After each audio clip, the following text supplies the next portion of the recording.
Bonjour à tous, c'est Timothée d'Apprendre SketchUp. Je vous souhaite la bienvenue dans ce petit tutoriel. Aujourd'hui, on va apprendre à utiliser l'application Scandy Pro pour scanner en 3D cet objet.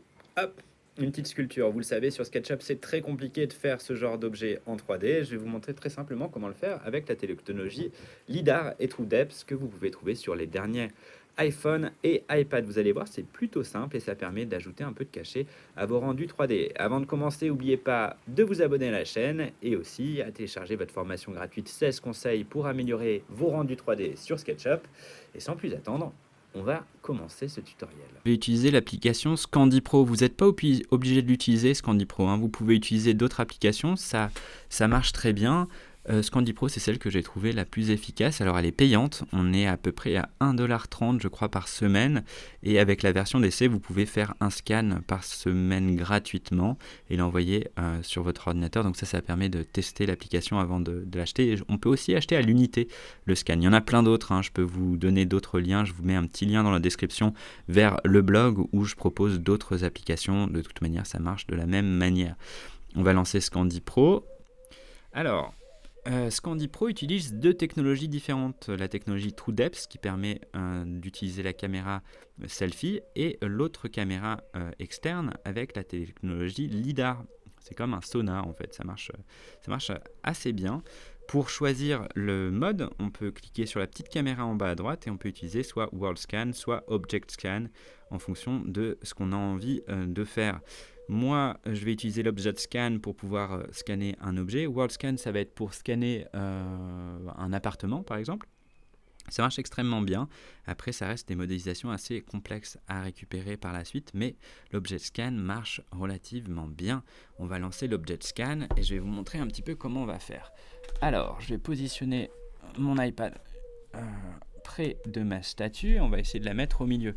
Moi, j'utilise un petit plateau tournant, c'est plutôt pratique. Vous pouvez utiliser des livres et les faire tourner les uns sur les autres, ça marche très bien. Vous pouvez utiliser ce que vous avez dans le micro-ondes, et même si vous n'avez rien de tout ça, ce dont je doute, hein, vous pouvez tout simplement tourner autour de votre objet, ça marche très bien. Pour lancer le scan, il va falloir d'abord régler la résolution. Pour la résolution, on clique sur le petit carré. Et là, on va pouvoir régler la résolution de 0,5 mm à 4 mm. 4 mm, ça va nous permettre de récupérer des informations assez lointaines.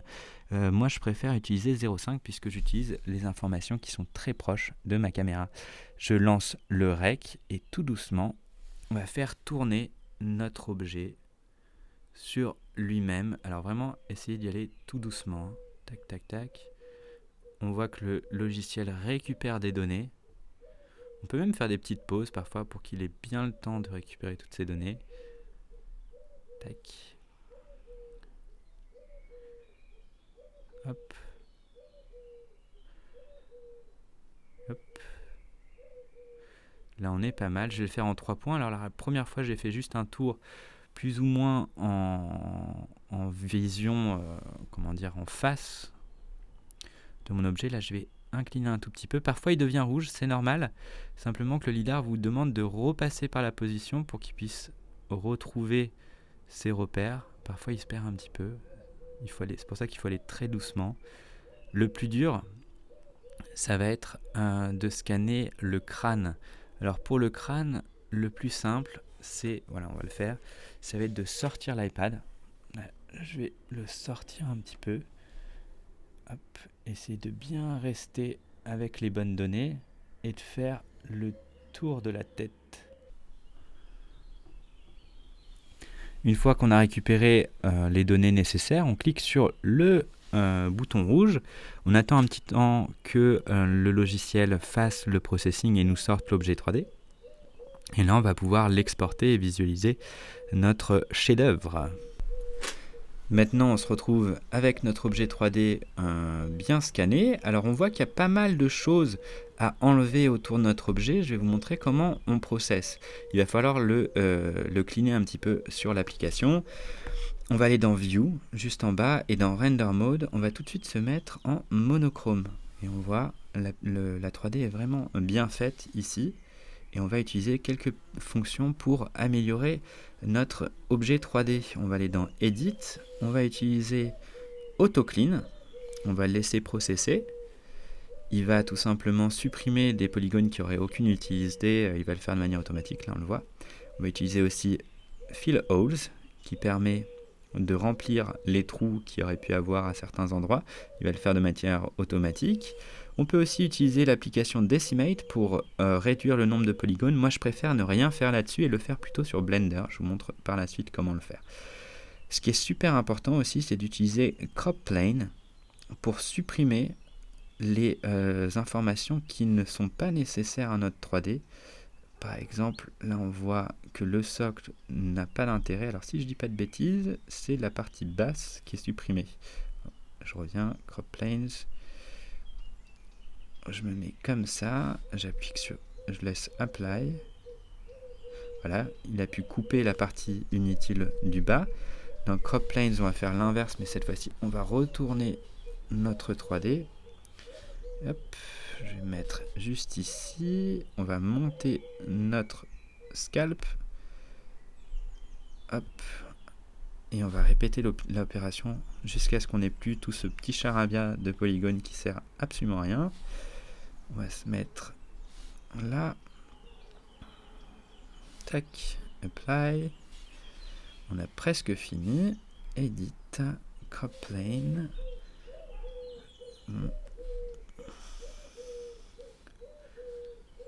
Hop. On repositionne. C'est un peu long quand on a des informations qui sont de trop. Je vais me rapprocher. Plutôt intuitif d'ailleurs. J'aurais juste pas mis le crop plane dans ce sens-là, j'aurais plutôt fait l'inverse, mais disons que ça fonctionne bien. Hop, une dernière fois, crop planes.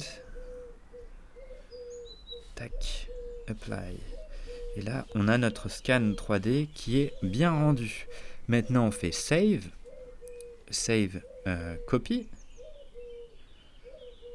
Comme ça on sauvegarde bien notre objet 3D. Alors là, il est juste là, tap to preview, et on va pouvoir l'envoyer sur notre ordinateur. Il y a plusieurs façons de le faire. On va cliquer sur l'export juste en haut à droite. Le nom, on ne va pas le changer, ça n'a pas de sens. File type, on peut mettre OBJ, c'est ce qui marche le mieux. On a STL pour pouvoir l'imprimer directement en 3D. OBJ, c'est bien. L'échelle, on va le mettre en millimètres, ce sera mieux. Et on va l'exporter. Il va le processer et après, il va nous demander si on veut l'envoyer par mail, si on veut l'envoyer par SMS. Alors moi, j'ai tendance à l'envoyer directement par AirDrop. Je clique juste là. Et là, on entend mon ordinateur qui fait bip bip et qui me dit qu'il l'envoie. Et on se retrouve maintenant sur l'ordinateur. Retrouve sur mon Mac. Alors, notre fichier OBJ est bien là. On va le passer sur Blender pour faire quelques corrections qui auraient été possibles de faire sur SketchUp, mais à mon sens, c'est bien plus simple de le faire sur Blender, qui est gratuit et qui permet quand même des modifications bien plus rapides. Alors, on lance Blender. Je vous invite à le télécharger si vous ne l'avez pas. Si vous ne voulez pas passer par Blender, vous pouvez aussi utiliser SketchUp et le faire manuellement. Bon, Blender, ça reste le plus simple. On va aller dans General. On va faire un X pour supprimer le cube de base. On va aller dans File, Import, Fichier OBJ. On met sur le bureau. Et ScandiPro, notre fameux objet 3D. Ça va mouliner un tout petit peu. Et on aura trois objectifs.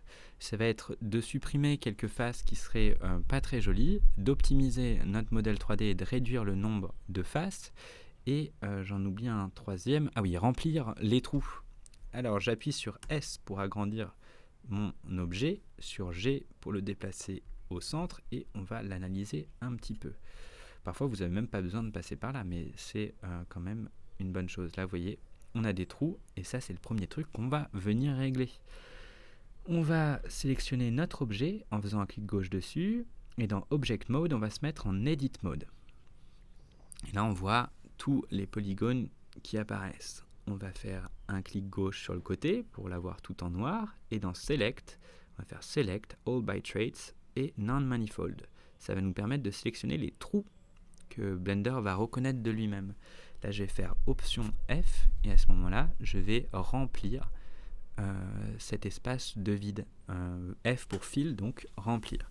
Et si on regarde bien maintenant et qu'on se met en version Sculpting, eh bien, on n'a plus de trous dans notre objet. C'est pas forcément parfait, mais on n'a plus de trous. Et ça, c'est assez important. Maintenant, ce qu'on va faire, c'est utiliser l'outil Smooth dans Sculpting pour venir effacer les petites erreurs qu'il y aurait eu dans le scan 3D.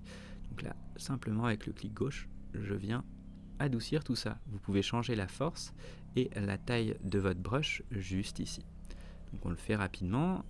N'y passez pas trop de temps puisqu'on va simplifier après la modélisation 3D avec l'outil Modifier. Donc juste changer 2-3 petits trucs, 2-3 petites bricoles qui pourraient vous déranger. Hop, là on est bien plus simple.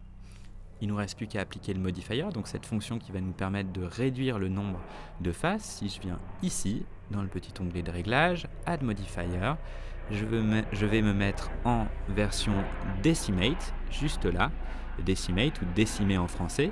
Et au lieu de choisir Collapse, qui nous permettrait de descendre le ratio par proportion, plus j'irai vers 0, moins j'aurai de faces, plus j'irai vers 1, plus j'aurai de faces. On voit qu'on a un face count ici à presque 800, à un peu plus de 800 000 faces, ce qui est absolument énorme, ce que SketchUp ne supporterait que très mal. On va se mettre en planar et plutôt le faire avec des degrés.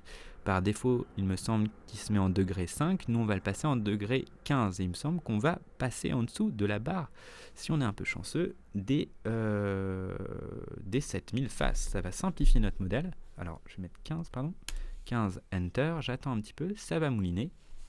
Et il va simplifier notre modèle 3D au maximum et nous faire passer en dessous des 800 000 et même des 7000. On le voit que même en angle limite à 5, on avait 100 000 faces, qui est quand même une division par 8. Avec 15, on va passer en dessous des 7000, il me semble.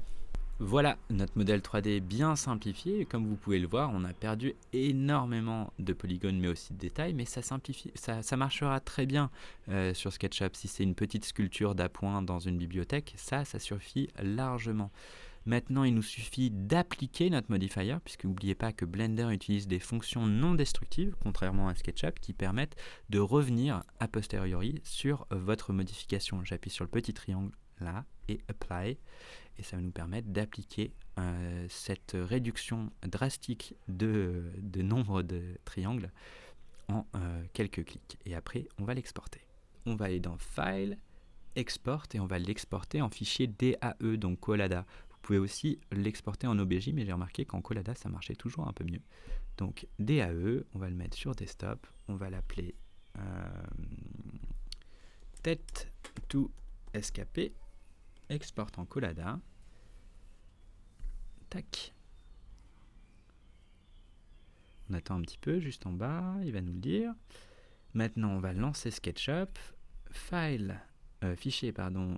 On va faire un nouveau à partir du modèle type. On va se mettre en maître. On va supprimer le petit personnage. Fichier, importer. On va se mettre sur le bureau. On va aller en DAE, si on le trouve. Hop, DAE. Et tête to escaper. Importe. On va voir notre modèle apparaître. Tac, parfait. Le seul petit pépin, c'est tous ces triangles. Ça, rien de bien méchant. On va éteindre ça. On va faire un clic droit dessus. Adoucir et lisser les arêtes. On va mettre au maximum l'angle entre les normales à 180. Cliquer sur lisser les arêtes et adoucir les faces coplanaires. Et là, on a bien notre objet sur SketchUp qui est parfaitement optimisé, qui lag pas du tout et qui marche très bien, que vous pouvez mettre en sculpture par exemple dans vos bibliothèques ou vos projets d'archi. J'espère que tout ça vous aura aidé et vous aura inspiré à faire ce genre de manipulation. Alors merci d'avoir suivi ce tutoriel, je vous dis à plus sur le site Apprendre SketchUp et puis n'hésitez pas à vous abonner, je vous dis à bientôt, c'était Tim.